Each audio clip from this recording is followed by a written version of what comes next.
நம்ம ஊர்ல எப்படி டான்சிங் ரோஸ் ஃபேமஸோ அதே மாதிரி ராஜஸ்தான்ல ஜெய்ப்பூர்ல நம்ம டான்சிங் பானிபூரி தாத்தா ரொம்ப ஃபேமஸ்ங்க. எஸ்டிஆர் பாட்டு போட்ட மாதிரி சிட்டுக்கு சிட்டுக்கு சிட்டுக்கு சிட்டுக்கு சிட்டுக்கு சிட்டுக்குன்னு அவர் பாட்டு டான்ஸ் ஆடிட்டு அப்படியே பானிபூரியை வந்து செர்வ் பண்ணிக்கிட்டே இருந்தாரு. இவர் கடையில ரெண்டு விஷயம் ஃபேமஸ்ங்க. ஒன்னு இவர் போடுற தந்தனக்கா டான்ஸ், இன்னொன்னு இவர் விற்கிற அந்த ஸ்பைசி மசாலாங்க.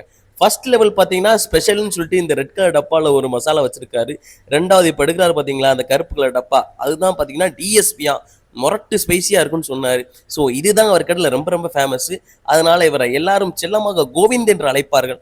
அப்படியே அவரோட கை வனத்தெல்லாம் பார்த்துட்டு அப்படியே ஒரு பைட்டா போனேங்க. ஆஹா, என்ன சுகம் என்ன சுகம். பானிபூரி வயிற்றுக்குள்ள தந்தனக்கா டான்ஸ் போட ஆரம்பிச்சிங்க. அவ்வளோ அருமையா நம்ம ஆள் வந்து பானிபூரியை போட்டு வித்துக்கிட்டு இருக்காரு. நம்ம ஊர் சைடு இவரை கொஞ்ச நாள் வர வைக்கணும். அப்படியே டேஸ்டா அவர் நிறைய மசாலாலாம் ஆட் பண்றாரு, நிறைய அந்த தண்ணியெல்லாம் ஊத்துறாரு. ஆனா என்னதான் தெரியல, பட் சாப்பிட்றதுக்கு நல்லா இருந்துச்சு. ஸோ ராஜஸ்தானுக்கு இந்த சைடு வந்தீங்கன்னா ஹவா மால் பக்கத்துல நம்ம அண்ணன் இருக்காரு. அப்படியே கோவிந்த் பானிபூரி ஷாப்புங்கிட்ட எல்லாருக்கும் தெரியும். சாப்பிட்டு சந்தோஷமா இருங்க. நன்றி, மீண்டும் வருக.